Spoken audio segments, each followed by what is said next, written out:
ईश्वर के रूप में दया नहीं कर सकते हैं, वो गुरु के रूप में ही दया कर सकते हैं। वही सवाल है। देखिए, ईश्वर का जो कॉन्सेप्ट है ना हमारे यहाँ, वो शिव का कॉन्सेप्ट है। शिव की स्तुति में आप क्या कहते हैं? करुणावतारम संसार सारम भुजगेंद्रहारम सदा वसंतम हृदयारविंदे भवम भवानी सहितम नमामि। करुणावतारम संसार सारम, दया के अवतार आप नहीं बोलते हैं। यहाँ शिव ईश्वर है, ईश्वर की परिकल्पना है। वह परमात्मा शिव और भगवती के रूप में अपनी समस्त शक्तियों को प्रकट कर रहा है। यही कॉन्सेप्ट है इसका और यही अवधारणा है इसकी। और कहा जा रहा है कि तुम करुणा के अवतार हो। करुणा का मानी होता है जिसमें दया भी निहित है। दया अलग नहीं है, दया करुणा में ही है, लेकिन दया का अर्थ बदल जाता है। कृपा का अर्थ बदल जाता है, दया का अर्थ बदल जाता है। दया का मानी होता है कि कुछ भी आप करने की स्थिति में नहीं है, कोई रास्ता आपके पास नहीं बचा है, अब कोई उपाय आपके पास नहीं है, तो दया मांगी जाती है। भारतीय संविधान लोग में आपने पढ़ा होगा कि जब माननीय सर्वोच्च न्यायालय किसी की सजा को बरकरार कर देता है, कहता है कि नहीं आपकी सजा ठीक है, तब तो उसके पास कोई उपाय नहीं है। जब भारत का सर्वोच्च न्यायालय कह दिया कि आपकी सजा ठीक है, जो भी सजा हो, आजीवन कारावास हो या फांसी हो, कह दिया ठीक है, अब उस आदमी के पास इस देश में तो कोई उपाय नहीं है, कुछ नहीं कर सकता। तब भारत का संविधान कहता है कि नहीं, वो अब दया मांग सकता है महामहिम राष्ट्रपति के यहाँ, उसको दया मांगने का अधिकार है। राष्ट्रपति महोदय उस पर विचार करेंगे, जरूरत होगा तो माफ करेंगे। वो दया का मानी है कि अब कानूनन कोई उपाय नहीं है। आपने पढ़ा है, शेक्सपियर की कहानी पढ़ी है, पोर्शिया वाली, द मर्चेंट ऑफ वेनिस? पढ़ा ही नहीं है तो हम क्या बोले। क्या होता है, शाइलॉक से एंटोनी का एक समझौता होता है कि तुम हमसे इतने पैसे ले रहे हो, तुम हमको लौटा दोगे, नहीं तो आधा पौंड तुम्हारे कलेजे का मांस हम ले लेंगे। एग्रीमेंट हो गया, समझौता हो गया। एंटोनी पैसा नहीं लौटा पा रहा है, शाइलॉक ने मुकदमा कर दिया कोर्ट में। पोर्शिया जज है, महिला एक जज बनी हुई है, पोर्शिया एक जज है। वो कहती है कि भैया हम तो कुछ कर नहीं सकते, तुमने समझौता किया है, पैसे तुमने नहीं लौटाए, तो अब तो तुमको आधा पौंड कलेजे का मांस शाइलॉक को देना ही होगा। हम क्या करें, हम इसमें तो कुछ, कोर्ट तो कुछ कर नहीं सकता है। आज शाइलॉकवा क्या कर रहा था, कहानी पढ़िएगा तो मजा आएगा। वो अस्तूरा लेके जूता के सोल पर पिजा रहा है कि साले अब कहाँ जाओगे, हम तो कलेजा कटबे करेंगे। अस्तूरा लेके जूता के सोल पर पिजा रहा है साला। पोर्शिया जो जज है कहती है कि अरे यार माफ कर दो ना, क्षमा कर दो, दया कर दो। Mercy is twice blessed the giver and the receiver. बोलती है वो कि दया जो है ना, मर्सी जो है ना, दोनों को पहुंचाती है लाभ, देने वाले को, लेने वाले को। तुम दया करो ना, छोड़ दो इस मामले को। तुम आधा पौंड कलेजा का मांस पैसे के लिए क्यों लेना चाहते हो? चलो मर्सी कर दो यार, दया कर दो। तुम कहे कि अब तो कोई उपाय नहीं है, कानून में तो मजिस्ट्रेट कुछ नहीं कर सकता है, पोर्शिया कुछ नहीं कर सकती है, पैसे लौटे नहीं है और एग्रीमेंट है कि आधा पौंड मांस कलेजा का लेगा वो। शाइलॉक कहता है नहीं हम तो लेबे करेंगे, हम तो आधा पौंड मांस एंटोनी का कटवे करेंगे। तब पोर्शिया को गुस्सा आता है, मजिस्ट्रेट को गुस्सा आता है और वो कहती है कि ठीक है तुम आधा पौंड मांस ले लो, लेकिन एक ड्रॉप अगर ब्लड गिर गया ना, एक बूंद अगर खून गिर गया ना, तो मैं तुमको फांसी दे दूंगी। अब शाइलॉक को तो हुआ फेरा कि साले मांस निकालेंगे तो खून तो टपकबे करेगा। अब मजिस्ट्रेट साहिबा कह रहे हैं कि एक बूंद अगर खून निकल गया तो मैं तुमको फांसी दे दूंगी, ताकि तुमने कलेजा का मांस मांगा है, खून का एग्रीमेंट थोड़ी है जो खून निकाल देगा तुम। देखिए दया क्या चीज है, जब कुछ नहीं आदमी को पार लगता है तो वो दया मांगता है। कृपा का मानी होता है करो और पाओ। अगर आप नौकरी करते हैं, अगर भारत के नागरिक हैं, तो आपको बहुत कुछ पाने का अधिकार है। अगर आप कोई काम करते हैं, किसी का नौकरी करते हैं, तो उससे लेने का आपको अधिकार है। कृपा का अर्थ होता है करो और पाओ। अगर करते नहीं है तो आपको नहीं मिलेगा। अगर भारत के नागरिक नहीं है आप, तो बहुत सुविधाएं इस देश की आपको नहीं मिलेंगी। ठीक उसी तरह से कृपा का अर्थ होता है करो और पाओ। भारतवर्ष में ये सिस्टम चला कि गुरु शिष्य से कृपा मांगते रहे आज तक, और इसीलिए कहा गया है मोक्ष मूलम गुरु कृपा। कहा गया है ना, मोक्ष मूलम गुरु कृपा। गुरु की कृपा से मोक्ष मिलता है, जो अध्यात्म का माना जाता है कि सबसे ऊपर का शिखर है। कहा जाता है कि मोक्ष मूलम गुरु कृपा। कृपा क्यों यहाँ कहा गया कि आप शिष्य बन जाइए, क्योंकि गुरु शर्त लगाते हैं, तो उन शर्तों के अधीन आइएगा तो शिष्य बनिएगा ही बनिएगा। हर एक गुरु तो, शरीरधारी गुरु तो अपने कंडीशंस रखते हैं, शर्त रखते हैं। सुरा सुंदरी को छोड़ के आओ, मांस मछली को छोड़ के आओ, या शराब पियो, तो अपना अपना सबका अलग अलग है। तो गुरु तो शर्त लगाते हैं, उस शर्त के भीतर आप आ गए तो आप शिष्य होंगे। आप तो जब शिष्य बन ही गए तब त्याग की क्या जरूरत है, तब तो आप शिष्य हो ही गए तो पाइएगा ना। इसीलिए भारतवर्ष ने कह दिया मोक्ष मूलम गुरु कृपा। गुरु ईश्वर के बारे में कहा जाता है कि ईश्वर तो करुणा के अवतार है, वो दया नहीं करते हैं। करुणा से दया निकली है, लेकिन वो दया का अर्थ नहीं। दया का अर्थ होता है जीव को शिव बनाना। दया का हमेशा अर्थ होता है जीव को शिव बनाना। ऐसी चीज की ख्वाहिश करना जहां आपकी कोई ताकत नहीं चलती है, जहां कुछ भी आपका नहीं चलता है, कुछ भी अर्हता आपको नहीं है, कोई रिक्विजिट्स नहीं है, कोई मेरिट नहीं है, कोई आपके पास कुछ योग्यता नहीं है, तब भी आपको चाहिए। इसीलिए कहा जाता है कि महादेव महादेव की कुर्सी पर बैठ के तो दया नहीं कर सकते हैं, वो वरदान दे सकते हैं, आशीर्वाद दे सकते हैं, समस्त जगत दे सकते हैं, लेकिन जीव को शिव तो वो गुरु की कुर्सी पर बनाते हैं। शिव गुरु होते हैं तो वो दया करते हैं। इसीलिए सतीश ने कह दिया एक लाइन में कि ईश्वर के रूप में वह शिव दया नहीं करता, वो तो करुणा का अवतार है। गुरु के रूप में वो दया करते हैं। और हम लोगों ने भी कहा कि अपने गुरु से दया की याचना करें आप, क्योंकि उस शिव का शिष्य होना बड़ा मुश्किल है। कौन जाने कि हो पाए हम या नहीं हो पाए। मुंह से बोलते तो है ना कि शिव मेरे गुरु हैं, हे महादेव आप मेरे गुरु हैं, हम पर दया करिए। चलिए मुंह से बोलेंगे, दया का मानी होता है महादेव पूछिए नहीं सकता है कि तू करता क्या है। दया का मानी है कि कुछ नहीं करते हैं, भंडोल सब साफ, तब वो चाहिए।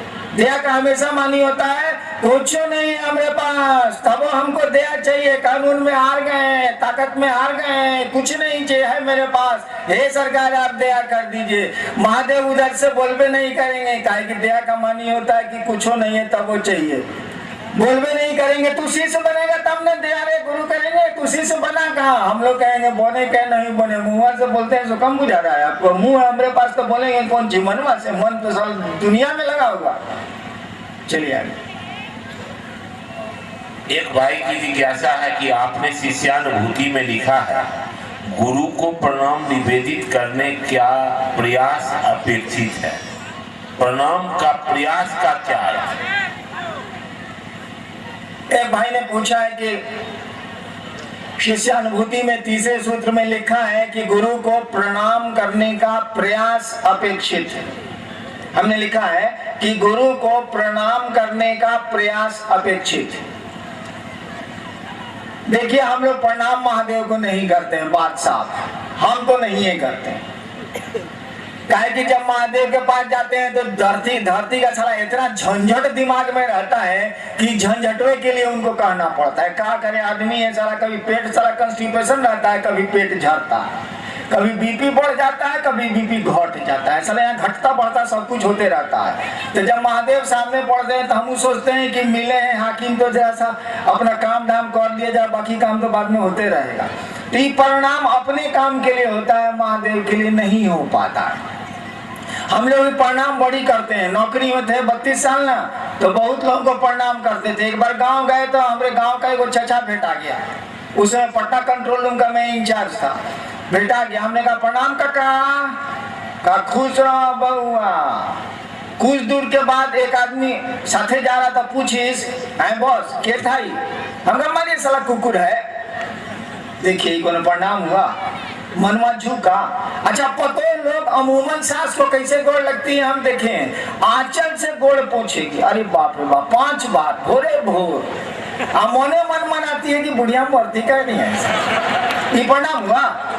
सबकी बात में नहीं कह रहा, लेकिन अमूमन कुछ तो ऐसे उदाहरण हैं अभी तंग करती है तो कोई क्या करेगा, काऊ काऊ करती है तो कोई क्या करेगा बिना बात के। हम तो देखा है पतो लोगों को सास का गोड़ लगते हुए आंचल से पहुंचती है, लगता है कि धूल साफ कर रही है। आमोने मन कहती है कि बुढ़िया कब तक रहेगी, सारी कर्कश कर्कश खाली करते रहती है। दिस इज नो प्रणाम, ये प्रणाम नहीं ना हुआ, ये मन झुका नहीं ना। इसलिए हमने कहा है कि शिव को प्रणाम करने का प्रयास करिए, आप कोशिश करिए आप। कहा कि प्रणाम तो जब एक बार शिव को प्रणाम हो जाए ना, मात्र जीवन में एक बार शिव को प्रणाम हो जाए ना, फिर प्रणाम करने की जरूरत कहाँ रहती। शिव को एक बार निश्चल मन से प्रणाम अगर हो गया, हे बल्ले बल्ले, तब क्या बात है। एक बार प्रणाम हो जाए, 108 बार जो नमः शिवाय करते हैं ना, बैठिए तो बाबूजी के पास और कहिए कि बाबूजी गोड़ लगता नहीं, बाबूजी गोड़ लगता नहीं, बाबूजी गोड़ लगता नहीं, बाबूजी गोड़ लगता नहीं, बाबूजी गोड़ लगता नहीं। हमने जैसा बाप रहेगा हमारे का थोड़ा घट सारा पढ़ना लिखना 22.5 खाली बाबूजी गोड़ लगता नहीं, बाबूजी गोड़ लगता नहीं, बाबूजी गोड़ लगता नहीं। नमः शिवाय वैसे करते हैं हम लोग, शिव को प्रणाम, शिव को प्रणाम, शिव को प्रणाम। अगर महादेव वहां रहे ना तो एक लात मारेगा कि साला तुम अपने भी डिस्टर्ब हो रहा, हमको भी डिस्टर्ब कर रहा, नहीं मारे। प्रणाम मन से होता है, शब्दों से प्रणाम नहीं होता। शब्द सहयोग दे सकते हैं लेकिन वो प्रणाम नहीं करते हैं। इसीलिए हमने कहा प्रणाम करने की कोशिश करिए आप, गुरु का आदेश करिएगा ना, गुरु की दया होगी ना तो प्रणाम होने लगेगा, प्रणाम हो जाएगा। और शिव को जब प्रणाम हो गया तब फिर क्या बात है, बल्ले बल्ले, तब फिर मेरी चाल देख ले, तब क्या बात। इसीलिए हमने कहा है कि शिव को प्रणाम करने की कोशिश है। एक भाई की जिज्ञासा है कि भक्त और शिष्य में क्या अंतर। एक भाई ने पूछा है कि भक्त और शिष्य में क्या अंतर। आसमान जमीन का अंतर है, भक्त और चेला में आसमान जमीन का अंतर है। भक्त होने के लिए आपको शिष्य होना होगा। भक्ति बड़ी ऊपर की चीज है। मीरा रानी दीवानी कहने लगी, वो तो गली गली हरि गुण गाने लगी। भक्त है वो, मंसूर भक्त है खुदा का, प्रेमी है। भक्त बोले प्रेमी। मीरा के साथ क्या हुआ था, शादी के 6ठे साल उसका पति मारा गया राणा सांगा के साथ युद्ध के मैदान में। पिता भी उसके मारे गए, बाद में उसका देवर राजा बना, वो भी लड़ाई में मारा गया। जहर दिया, जो उसके परिजन राजा बने थे उसने जहर दिया मीरा को। छोटी जातियों में जाकर बैठा करती है, रैदास उसके गुरु थे। छोड़ दिया राजपुताना का वो उसका अपना महल और चली गई। भले बाद में द्वारिका गई, द्वारिका चली गई, वो छोड़ दिया उसने। सोचिए भक्त इसको कहते हैं। हम लोग भक्त हैं, यहाँ से शिव को गुरु मान के गए। अब भीड़ हिले है, धक्का धुक्की होबे करेगा, थोड़ा बहुत देह में देह सटबे करेगा। मान लीजिए बालू में गोड़वा मुँह चूक गया हल्का सा, कहेगा कि आप ये महादेव को गुरु माने हैं हम गौरा गांव में। जो तो साला गोड़ मुँह चूक गए, 14 साल के महादेव गुरु।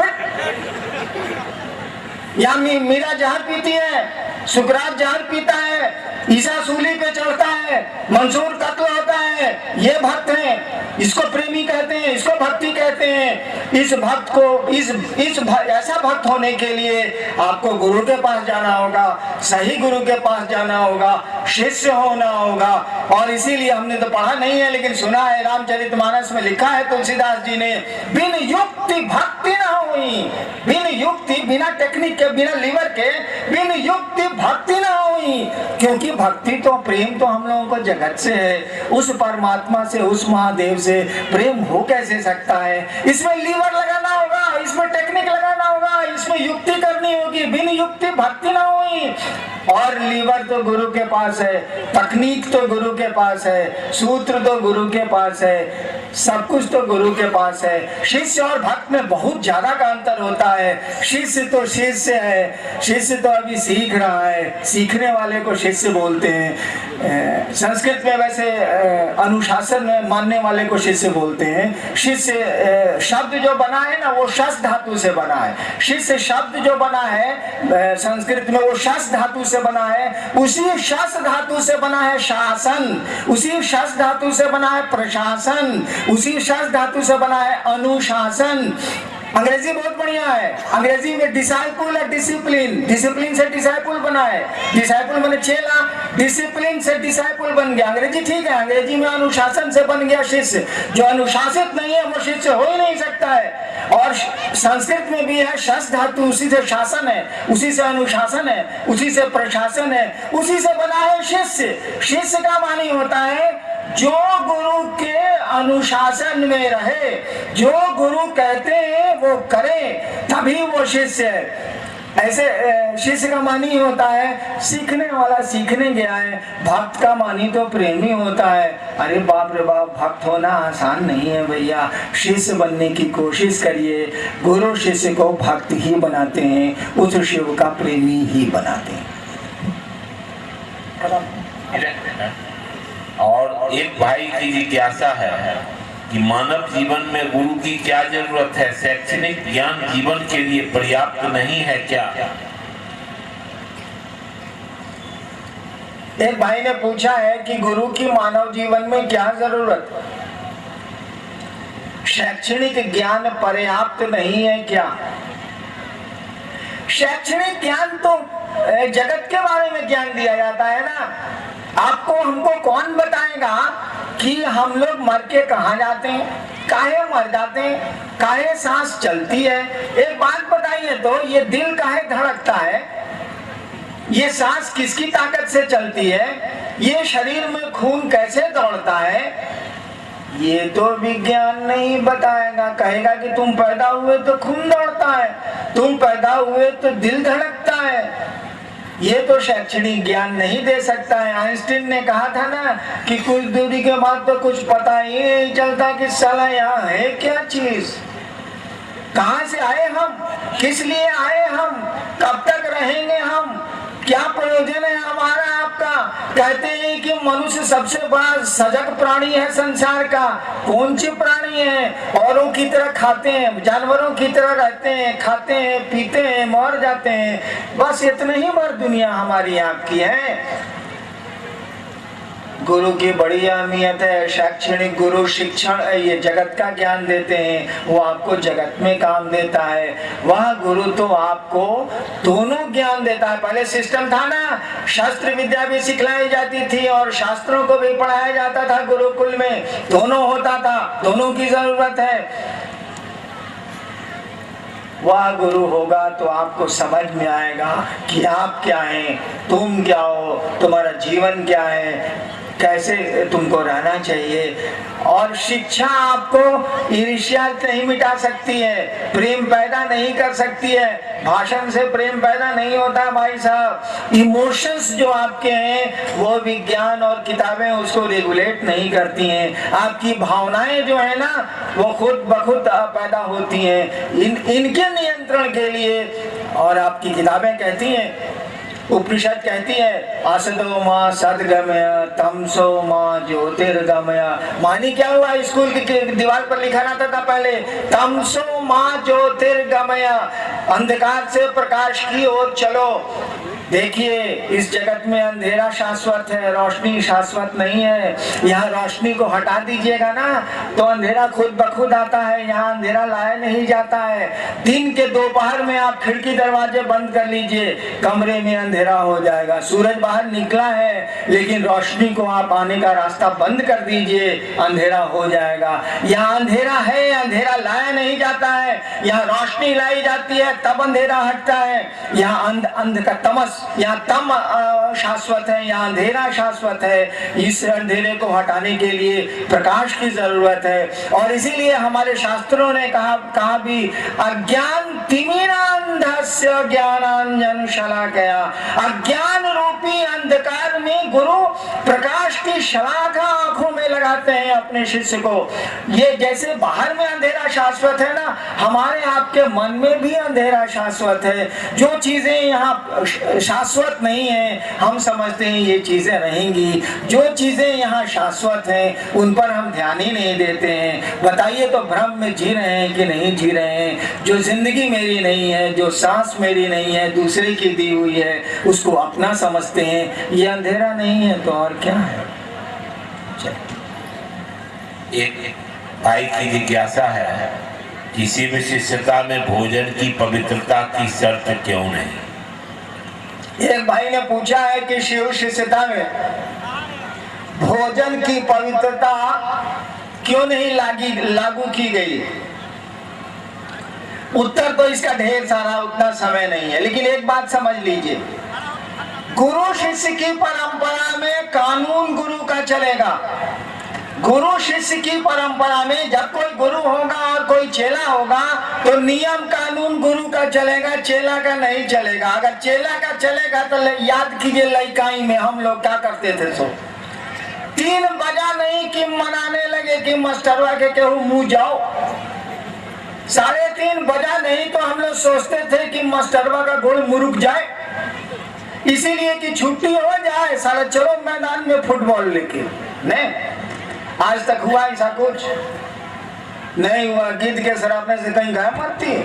सारा मास्टरवा को कुछ नहीं हुआ, पढ़े अभी पिटा भी। रिजल्ट किसको मिला भाई साहब? मास्टरवा तो मास्टरवे में रिटायर कर गया, हम लोग कलेक्टर हो गए।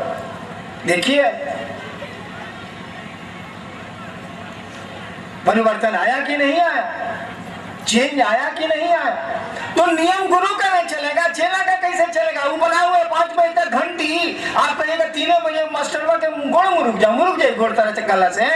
वो नियम बना हुआ है, वो तो जानता ही कि बच्चा साला मनाएगा कि गोड़ मुरुक जाएगा, वो पढ़ना चाहता नहीं है, बच्चे का स्वभाव नहीं है। तो नियम गुरु ना बनाएंगे। महादेव गुरु है, शिव गुरु है, कहा गया जगत के गुरु है। जगत गुरु नमस्तुभ्यम, हे शिव हे जगत के गुरु तुमको हम नहीं बोले, किताब बोल रही है। जगत गुरु नमस्तुभ्यम, हे जगत के गुरु तुमको प्रणाम है। जगत गुरु का मानी क्या होता है भाई साहब? जगत के एक एक आदमी को ये अधिकार है, वो किसी जगह का हो, किसी जाति का हो, किसी धर्म का हो, करिया हो, गोर हो, उज्जर हो, कार हो, जगत के एक एक आदमी को यह अधिकार है कि वो शिव को गुरु बना सकता है और किसी से पूछने की जरूरत नहीं है, किसी के परमिशन की जरूरत नहीं है, किसी की अनुमति की जरूरत नहीं है, क्योंकि वो जगत का गुरु है। जगत में हम रहते हैं, हमको पूरा का पूरा अधिकार है कि उस शिव को हम गुरु बना सकें और किसी से पूछने की भी जरूरत नहीं है। और उस जगत गुरु को अधिकार नहीं है कि एक आदमी को भी कह देगा कि तू टोपी पहनता है इसीलिए मेरा चेला नहीं है। तो टोपी पहनने वाला कहेगा कि हम गुरु नहीं मानेंगे, साला हम टोपी पहनबे करेंगे। तो लोग कहेगा कि महादेव जगत गुरु है भैया, लेकिन टोपी पहनने वाला के छोड़ के नहीं हो सकता है। जो जगत का गुरु है वो कोई नियम नहीं लगा सकता है, इसीलिए हम लोग कुछ बोलते ही नहीं है।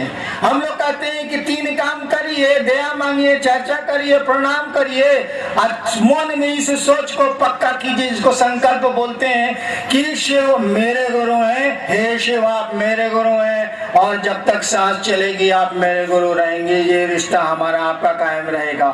और हम लोग कुछ बोलते ही नहीं है,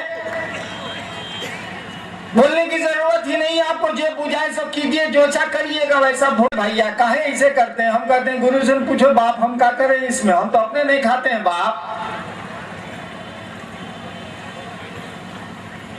औरंगाबाद ऋषि, हम अक्सर कहते हैं ये गोरखनाथ के बारे में सुना है ना कि नहीं सुना है? मच्छंदरनाथ महादेव के चेला थे, मच्छंदरनाथ महादेव के शिष्य थे और उनका शिष्य था गोरखनाथ। बोलचाल में वैसे किताब में उनका मत्स्येंद्र नाथ नाम है और गोरखनाथ का गोरक्षनाथ नाम है। बोलचाल में मच्छंदरनाथ के वही मच्छंदरनाथ, जाग मच्छंदर गोरख आया, आगम निगम दिया हेला जी, कैसी नींद सोए आप जी, आप गुरु हम चेला जी। वही मच्छंदरनाथ का चेला था गोरखनाथ। गोरखनाथ बोलता है कि साधु कौन है? गोरखनाथ बोलते हैं साधु कौन है? जो जिसको कहते हैं कि साधु कौन है? हवा की न चली बा, ठबा की न बोली बा। गोरखनाथ कहते हैं हबक हबक के नहीं चलेंगे, ठबक ठबक के नहीं बोलेंगे, हवा की न चली बा, ठबा की न बोली बा, धीरे धरी बा पाँव, धीरे धीरे पाँव बढ़ाएंगे, हवा की न चली बा, ठबा की न बोली बा, धीरे धरी बा पाँव, गर्भ न करीबा, सहजे रही बा, भारत गोरख राव। गोरखनाथ कहते हैं कि गर्व नहीं करेंगे, सहज रहेंगे, जल्दी जल्दी नहीं चलेंगे, जल्दी जल्दी नहीं बोलेंगे, धीरे धरीबा पाँव, धीरे धीरे पाँव बढ़ाएंगे। साधु का यही लक्षण है। और आप शिव शिष्य, ये तो बोला था महादेव के चेला का चेला, आप तो महादेव के सीधे चेला है भाई साहब। आपकी कुर्सी तो ऊपर है, इसीलिए आप यहाँ से जाएंगे बिल्कुल साधु की तरह जाएंगे। पहले माँ बच्चों को निकलने देंगे, शांत रहेंगे, अकबक नहीं करेंगे, धीरे धीरे उठेंगे, धीरे धीरे जाएंगे। यहाँ के लोग कहेंगे महादेव का चेला तो भैया महादेव जैसा होता है। अरे इतने लोग आए, फिर कुछ देर में पता ही नहीं चला कि कौन कहाँ चले गए। अभी 10 मिनट और प्रोग्राम चलेगा, आप लोग शांतिचित बैठिए, मात्र 10 मिनट का, 10 मिनट भी नहीं, 5 मिनट 7 मिनट का खेला है, आप निश्चिंत बैठे रहें। औरंगाबाद के ऋषियप थाने के इस पावन सूर्य मंदिर के मैदान में, इस गौरा गांव में आप आए, आपको असुविधाएं हुई, तकलीफें हुई। चलिए हम आपकी तकलीफों के लिए अपने गुरु महादेव से ये प्रार्थना करते हूँ कि आपकी ऐसे भी तकलीफें कम हो जाएं, आपका जीवन सुखमय हो, शिवमय हो, आप सचमुच में शिव के शिष्य बने। आपको देख के दूसरे कहें कि अरे महादेव का चेला तो महादेव जैसा होता है, इसका जैसा गुरु है वैसा ही शिष्य है। ऐसा ही आपको आचरण प्रस्तुत करना चाहिए। यही मैं अपने गुरु महादेव से प्रार्थना करता हूँ और यही अनधिकार आपको आशीर्वाद भी देना चाहता हूँ कि आपके दुख थोड़े कम हो जाएं, आपका जीवन सुखमय हो, शिवमय हो, शिव आपके गुरु हो। और यही कह के एक भजन और होगा तब आप जाएंगे। यही कह के मैं आप सबों के चरणों में, जहाँ तक मेरी आवाज आज जा रही है, मैं अपना प्रणाम निवेदित करता हूँ। सारे लोग मेरा प्रणाम स्वीकार करें। आप सबों को मेरा प्रणाम।